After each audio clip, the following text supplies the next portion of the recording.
అందరికీ నమస్తే అండి. Welcome to Sai Manoj channel. ఈ రోజు నేను ఒక కొత్త రెసిపీ చూపిస్తున్నానండి. ఆరోగ్యకరమైన రెసిపీ అండి ఇది. వీటిని కొర్రలు అంటారండి. ఈ కొర్రలతో అంబలి ఎలా తయారు చేయాలనేది ఈ వీడియోలో చూపిస్తున్నాను. స్కిప్ చేయకుండా చూడండి. ఈ అంబల్ని తయారు చేయడానికి మట్టి పాత్రలో అయితేనే పోషకాలన్నీ అందుతాయండి. అందుకని మట్టి పాత్రనే తీసుకొని చేయాలి. ఇప్పుడు ప్రాసెస్ లోకి వెళ్దాము. ఒక గ్లాసు కొర్రలు తీసుకోవాలి. మట్టి పాత్రలోకి వాటర్ పోసుకొని ఈ విధంగా కడగాలండి. గట్టిగా అవి పిసుకుతూ కడగాలండి. ఎందుకంటే మట్టి అనేది ఉంటదండి. ఇక్కడ చూడండి, కడిగిన తర్వాత ఏ విధంగా మడ్ వాటర్ అనేది వస్తున్నాయో, సో అంత మట్టి ఉంటదండి. ఈ విధంగా 4-5 సార్లు వాటర్ పోసుకుంటూ కడిగేసుకోవాలండి. మినిమం 4 టైమ్స్ అయినా ఈ విధంగా కడగాలి. 5 సార్లు కడిగితే ఇంకా మంచిది. చూడండి ఇక్కడ ఎంత క్లియర్ వాటర్ వస్తున్నాయో. ఒక 5 టైమ్స్ కడిగిన తర్వాత వచ్చే వాటర్ ఇలా ఉండాలండి. ఇక్కడ వరకు నేను చెప్పింది క్లియర్ గా అర్థమైంది అనుకుంటున్నా. నెక్స్ట్ ప్రాసెస్ ఏంటంటే, ఏ గ్లాస్ తో అయితే మనం మిల్లెట్ తీసుకున్నామో, అంటే కొర్రలు తీసుకున్నామో, అదే గ్లాస్ తోటి 9 గ్లాస్ వాటర్ అనేది తీసుకోవాలి. అంటే 9 గ్లాసుల వాటర్, కుదిరితే 10 గ్లాసులైనా తీసుకోవచ్చు. ఇక్కడ చూస్తున్నారు కదా, మీరు కూడా ఆ విధంగా లెక్క పెట్టుకుంటూ పోసుకోవాలండి. నేను ఇక్కడ చూపిస్తున్నాను చూడండి. కొలత అనేది పక్కా ఇంపార్టెంట్ అండి. కొలత ఖచ్చితంగా దాని ప్రకారమే పోసుకుంటూ వెళ్ళాలి. ఇక్కడ వరకు క్లియర్ గా పాయింట్ అర్థమైందని అనుకుంటున్నా. నెక్స్ట్ స్టెప్ ఏంటంటే, సెకండ్ స్టెప్. ఇక్కడ చూస్తున్నారు కదా, అలాంటిది కాటన్ క్లాత్ మనకు సరిపోయేంత కట్ చేసుకోవాలండి. మామూలుగా జాకెట్ ముక్కలు ఉంటాయి కదా, అలాంటివి బాగా యూజ్ అవుతాయి ఇలాంటి వాటికి. ఈ విధంగా కుండ మీద వేసేసి ఒక దగ్గరికి మొత్తం తీసుకొచ్చుకొని ఆ క్లాత్ అనేది ముడవాలండి. మీకు ఇంకా సింపుల్ గా అర్థమయ్యేలా చెప్పాలంటే, లేడీస్ కొప్పు వేసుకుంటారు కదండి, జుట్టును ముడేసుకొని కొప్పు కట్టుకుంటారు కదా, సేమ్ అలాగే చేయాలి ఇక్కడ కూడా. మీకు ఇలా కూడా అర్థం రావట్లేదు అంటే జస్ట్ క్లాత్ పైన పెట్టేసి, దీని మూత ఉంటదండి, మళ్ళీ మట్టి పాత్రని మూత కూడా ఇస్తారు ఇది కొన్నప్పుడే, దాంతో పాటు అది పెట్టేసుకోవాలి. ఈ విధంగా ముడేసినాక మూత పెట్టేసుకొని ఒక 6 గంటల నుంచి 8 గంటల వరకు నానబెట్టేసుకోవాలండి. తర్వాత 8 గంటల తర్వాత తిరిగి చూస్తే ఇలా నానిపోతాయి. ఇప్పుడు గ్యాస్ మీద పెట్టుకొని మనం వీటిని ఉడికించుకోవాలండి. ఇక్కడ స్టవ్ అనేది ఎప్పుడైనా సరే ఈ మట్టి పాత్రలు వండినప్పుడు మాత్రం సిమ్ లోనే ఉండాలండి. హై ఫ్లేమ్, మీడియం ఫ్లేమ్ పెడితే పగిలిపోతాయి. అలా అస్సలు పెట్టకూడదు. ఇక్కడ చూడండి, కొంచెం 25% వరకు ఉడికింది. అక్కడక్కడ కొద్దిగా పలుకు కనిపిస్తుంది కదా, సో అలా మూత పెడుతూ తీస్తూ మధ్యలో కలుపుకుంటూ ఉడికించుకోవాలి. ఇప్పుడు నేను 50% ఉడికిన తర్వాత చూపిస్తున్నాను. ఆల్మోస్ట్ సగం వరకు ఉడికాయి చూడండి. పలుకైతే ఉంది చూడండి. ఇక్కడ మీకు అర్థమవుతుందని అనుకుంటున్నా క్లియర్ గా. చూస్తున్నారు కదా ఇక్కడ ఎలా మనం ఉడికించుకుంటున్నాం అనేది. ఇప్పుడు 75% ఉడికిన తర్వాత మళ్ళీ మీకు చూపిస్తున్నాను చూడండి. ఆల్మోస్ట్ ఉడికిందండి. మళ్ళొకసారి ఇక్కడ చూడండి, ఇప్పుడు ప్రెస్ చేసి చూపిస్తున్నాను మిల్లెట్ ని. కొంచెం పలుకుంది, సో ఇంకొంచెం సేపు ఉడికించుకుంటే సరిపోతుంది. ఈ మట్టి పాత్రలో వంట అనేది చేసేసుకున్న తర్వాత దీన్ని ఎలా క్లీన్ చేయాలి ఏంటి అనేది కూడా నేను ఈ వీడియోలో చూపిస్తాను లాస్ట్ లో. సో దానికోసం మీరు ఏం చేయాలంటే, వీడియోని లాస్ట్ వరకు స్కిప్ చేయకుండా చూడాలి. ఇప్పుడు చూడండి, నేను మళ్ళీ ఒకసారి చూపిస్తున్నాను 100% అయిపోయిన తర్వాత ఎలా ఉంటది అనేది. ఇప్పుడు చూడండి కొర్రలు ఎలా ఉడికాయో మొత్తం. చూడండి, అలా ప్రెస్ చేస్తే మెత్తగా పిండి లాగా అవ్వాలి. సో పూర్తిగా ఉడికిపోయినట్లు ఈ విధంగా అయితే.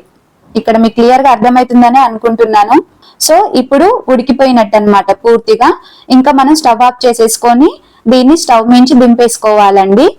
కొంచెం ఒక 5 మినిట్స్ చల్లారాలి. చల్లారిన తర్వాత మళ్ళీ మనము క్లాత్ ఉంటది కదా, ఇందాక కట్టిన క్లాత్, ఆ క్లాత్ ని తడి చేసి, తడి దాన్ని లేదా అలాగే ఉన్నదాన్ని అయినా పర్వాలేదు, ఈ విధంగా మళ్ళీ సేమ్ ఇందాక ఎలా అయితే మనం కట్టామో అలాగే మొత్తం చుట్టూ ముడుచుకుంటూ తీసుకొచ్చి కట్టేసుకోవాలి. ఇక్కడ వీడియోలో చూస్తున్నారు కదా, సేమ్ అలాగే చెయ్యాలండి. ఇక్కడ మీకు ఒక డౌట్ రావాలండి, ఇలా ఎందుకు చేస్తున్నాం అసలు అనే డౌట్ మీకు వచ్చిందా? ఎందుకంటే ఇది ఫర్మెంటేషన్ జరగాలండి. తెలుగులో అయితే పులియబెట్టడం అని అంటారు. ఇంకా క్లియర్ గా అర్థమయ్యేలా చెప్పాలంటే దీనిని కిణ్వ ప్రక్రియ అంటారు. ఈ కిణ్వ ప్రక్రియకు బయలుదేరే ముందు ఈ విధంగా మనము క్లాత్ తో ఫోల్డ్ చేసి మూత పెట్టేసుకొని మార్నింగ్ ప్రిపేర్ చేసుకుంటే సాయంత్రం తాగాలి, నైట్ ప్రిపేర్ చేసుకుంటే మార్నింగ్ తాగాలి. ఈ విధంగా దీన్ని ప్రిపేర్ చేసుకొని తాగాలండి. నేనైతే ఎప్పుడైనా నైట్ ప్రిపేర్ చేసి పెట్టుకొని దీన్నే మార్నింగ్ తాగుతానండి. సో నేను చెప్పేదాని ప్రకారం అయితే నైట్ ఈ విధంగా ప్రిపేర్ చేసి పెట్టుకున్నాను. చూడండి ఇక్కడ మార్నింగ్ నేను చూపిస్తున్నాను. ఆఫ్టర్ పులిసిన తర్వాత ఇలా ఉంటది. ఇక్కడ మీకు క్లియర్ గా అర్థమవుతుందనే అనుకుంటున్నా. అండ్ ఇంకొక పాయింట్ కూడా చెప్తున్నాను, నేను ఈ అంబలి తయారు చేసేటప్పుడు, ఉడకబెట్టేటప్పుడు నేను ఎటువంటి సాల్ట్ అనేది వాడలేదు. మీరు ఆ పాయింట్ కూడా గమనించారో లేదో. మరి ఇలా ఉడకబెట్టిన అంబలిని మనకు చల్లారినది అలాగే తాగాలనిపించదు కదా, అందుకనే ఇలా హాట్ వాటర్ అనేవి ఒక బౌల్లో కాగబెట్టుకొని అందులో ఈ కుండ పెట్టేసుకొని ఉంచాలి. ఒక 5 to 10 మినిట్స్ తర్వాత తీసేసి అంబలిని మనము తాగితే వేడివేడిగా ఉంటుంది, తాగొచ్చు. లేదు మాకు అంత టైం కూడా లేదు, మేము ఒక 10 to 15 మినిట్స్ కూడా ఆగలేము అనుకుంటే ఒక చిన్న బౌల్ తీసుకొని వాటర్ అనేవి కాగబెట్టుకొని ఈ అంబల్లో పోసుకొని ఈ విధంగా మనకు కావలసిన కన్సిస్టెన్సీ వచ్చే వరకు లూజ్ గా ఉండే విధంగా కలుపుకొని తాగొచ్చండి. ఇలా తాగడం వల్ల ఆరోగ్యానికి ఎంతో మంచిది. ఇలా తిన్న తర్వాత కూడా కడుపు అనేది లైట్ గా ఉంటదండి, ఎంతో హెవీగా ఫుడ్ తిన్న ఫీలింగ్ అనేది ఉండదు. ఇందులో ఫైబర్ కంటెంట్ అనేది ఎక్కువగా ఉండడం వల్ల తొందరగా డైజెషన్ అవుతుందండి. ఇలా తినడం వల్ల డయాబెటీస్ అనేది కూడా కంట్రోల్లో ఉంటుంది, బీపీ కూడా కంట్రోల్లో ఉంటుందండి.